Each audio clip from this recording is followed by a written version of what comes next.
মিটফোর্ডে বর্বরতার দায় বিএনপিকেই নিতে হবে বলে মন্তব্য করেছে ইসলামী আন্দোলন। ছাত্ররা ঘরে ফিরে যায়নি, হাসনাত আবদুল্লাহর হুঁশিয়ারি। অভ্যুত্থান পরবর্তী বাংলাদেশে নৃশংসতার রাজনীতি চলতে পারে না। যুবদল, ছাত্রদল ও স্বেচ্ছাসেবক দলের 5 নেতা আজীবন বহিষ্কার। এতক্ষণ শুনছিলেন সংবাদ শিরোনাম, এবারে বিস্তারিত। রাজধানীর পুরান ঢাকায় মিটফোর্ড হাসপাতালের সামনে ব্যবসায়ীকে নৃশংসভাবে হত্যার ঘটনায় ক্ষোভ প্রকাশ করেছে ইসলামী আন্দোলন বাংলাদেশ। এই ঘটনার দায় বিএনপি ও সরকারকেই বহন করতে হবে বলে দাবি করেছে দলটি। শুক্রবার এক বিবৃতিতে ইসলামী আন্দোলন বাংলাদেশের যুগ্ম মহাসচিব মাওলানা গাজী আতাউর রহমান বলেন, চকবাজারে যে বর্বরতা ঘটেছে তা আয়ামে জাহেলিয়াতকেও হার মানিয়েছে। বিএনপির মধ্যে যে এ ধরনের বর্বরতা জন্ম নিয়েছে তার দায় তারা এড়াতে পারে না। এই নৃশংসতার দায় বিএনপিকেই বহন করতে হবে। ইসলামী আন্দোলনের এই মুখপাত্র আরও বলেন, গত জুলাইয়ের পরে সারা দেশের নৃশংসতা ও বর্বরতার সঙ্গে বিএনপির নাম জড়িয়ে যাচ্ছে। চাঁদাবাজি, সন্ত্রাসী কর্মকাণ্ড বিএনপির লোকেরাই করছে। শত শত খুনের ঘটনার সঙ্গেও জড়িত এই বিএনপি। তিনি বলেন, অন্তর্বর্তী সরকারের ব্যর্থতা ও পক্ষপাত সুস্পষ্ট। তারা চাঁদাবাজদের বিরুদ্ধে কার্যকর কোনো ব্যবস্থা নেয়নি।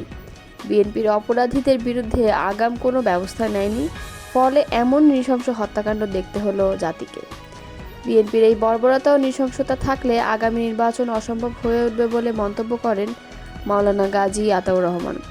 বিবৃতিতে মিটফোর্ড হত্যাকাণ্ড সহ আরও সংগঠিত সব নৃশংস ঘটনার সঙ্গে জড়িতদের দ্রুত শাস্তির আওতায় আনার দাবি জানায় ইসলামী আন্দোলন বাংলাদেশ। জাতীয় নাগরিক পার্টির দক্ষিণের মুখ্য সংগঠক হাসনাত আবদুল্লাহ বলেছেন, ছাত্ররা ঘরে ফিরে যায়নি, জুলাই শেষ হয়নি। শুক্রবার রাতে সামাজিক যোগাযোগ মাধ্যম ফেসবুক এক স্ট্যাটাসে তিনি লেখেন, ছাত্ররা ঘরে ফিরে যায়নি, জুলাই শেষ হয়নি।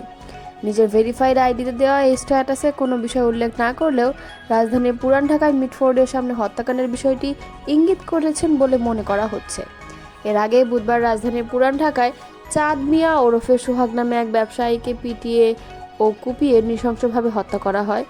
নিহত সোহাগ মিটফোর্ড এলাকায় ভাঙানি ব্যবসার সঙ্গে পুরনো বৈদ্যুতিক কেবল কেনাবেচার ব্যবসা করতেন।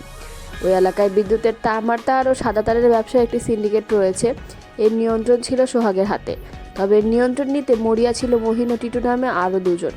স্থানীয়দের অভিযোগ, ঢাকা 7 আসন থেকে জাতীয়তাবাদী দল বিএনপির এমপি মনোনয়ন প্রত্যাশী ইসহাক সরকারের চাঁদার লোভের বলি হয়েছেন সোহাগ।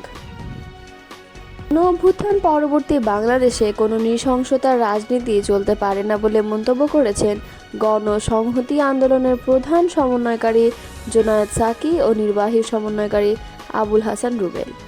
শুক্রবার রাতে এক যৌথ বিবৃতিতে তারা এই মন্তব্য করেন। সম্প্রতি পুরান ঢাকার সংঘটিত নৃশংস খুনের ঘটনায় তীব্র নিন্দা ও উদ্বেগ জানিয়ে গণমাধ্যমে এই বিবৃতি দেন তারা। গণসংহতি আন্দোলনের শীর্ষ নেতারা বলেন, বুধবার বিকেলে ঢাকায় স্যার সলিমুল্লাহ মেডিকেল কলেজের সামনে ভাঙাড়ি ব্যবসায়ী মোহাম্মদ সোহাগকে যেভাবে পাথর দিয়ে পিটিয়ে হত্যা করা হয়েছে তা অত্যন্ত নির্মম ও ভয়ঙ্কর। এ ধরনের ঘটনা ঘটিয়ে মানুষের মনে আতঙ্ক তৈরি করার চেষ্টা করা হচ্ছে। নেতারা আরও বলেন, মানুষের ভয়কে পুঁজি করে রাজনীতি করার যে চেষ্টা আমরা এতদিন দেখেছি তার কোনো ধরনের পুনরাবৃত্তি আমরা চাই না। অন্তর্বর্তীকালীন সরকারকে কঠোরভাবে আইন শৃঙ্খলা পরিস্থিতির নিয়ন্ত্রণ নিতে হবে।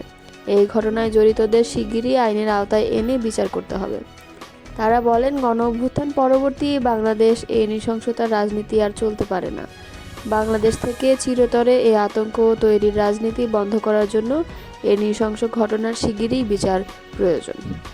ঢাকার স্যার সলিমুল্লাহ মেডিকেল কলেজ হাসপাতাল এলাকার ভাঙাড়ি ব্যবসায়ী সোহাগ হত্যাকাণ্ডের ঘটনায় জাতীয়তাবাদী যুবদল, স্বেচ্ছাসেবক দল ও ছাত্র দলের 5 নেতাকে নিজ নিজ সংগঠন থেকে আজীবনের জন্য বহিষ্কার করা হয়েছে।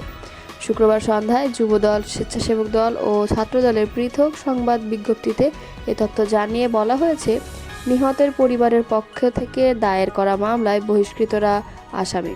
সংগঠন 3টি জানিয়েছে, বহিষ্কৃত নেতাদের কোনো ধরনের অপকর্মের দায়-দায়িত্ব দল নেবে না। সব পর্যায়ের নেতাকর্মীদের তাদের সঙ্গে সাংগঠনিক সম্পর্ক না রাখার নির্দেশনা দেওয়া হয়েছে।